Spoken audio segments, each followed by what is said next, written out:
Scommettiamo che ora che l'autonomia differenziata è diventata legge, gli autonomisti spunteranno come funghi, perché è sempre così in Italia, no? C'è la carica iniziale, quelli che vanno avanti, che sfidano coraggiosamente il nemico, gli altri rimangono nelle retrovie, gli altri rimangono nelle trincee. Quando capiscono che si sta per vincere, allora saltano anche loro contro il nemico, no? E questa è diciamo, una tecnica collaudatissima dalla politica italiana. In realtà si è fatto poco per l'autonomia. Dopo quel voto del 22 ottobre del 2017, 2.400.000 veneti sono andati a votare, ma poi un silenzio assordante. Non ricordo grandi interventi in Parlamento di nostri deputati o senatori che abbiano invocato l'autonomia, che abbiano aiutato per esempio la ministra Erika Stefani negli anni in cui c'erano i bastoni tra le ruote ad andare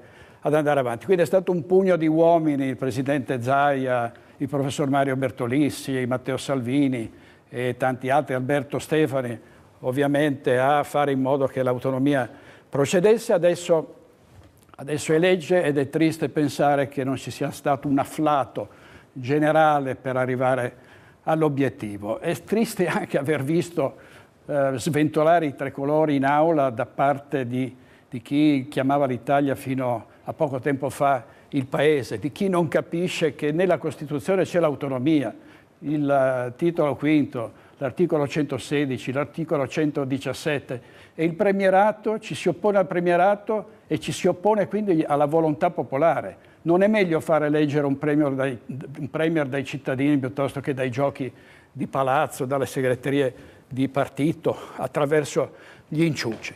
Ecco, noi da domani toglieremo il counter, non conteremo più i giorni perché si è arrivati all'obiettivo, ma la bandiera dell'autonomia la teniamo perché c'è ancora molto da fare e non si può restare soli in un campo di battaglia. Bisogna essere in tanti, bisogna essere un esercito. Vedremo venerdì, dopodomani, a Montecchio Maggiore quanta gente ci sarà. Forse sarà l'inizio della consapevolezza dei veneti che bisogna lottare fino alla fine e difendere le bandiere, soprattutto quelle millenarie, con le unghie e con i denti.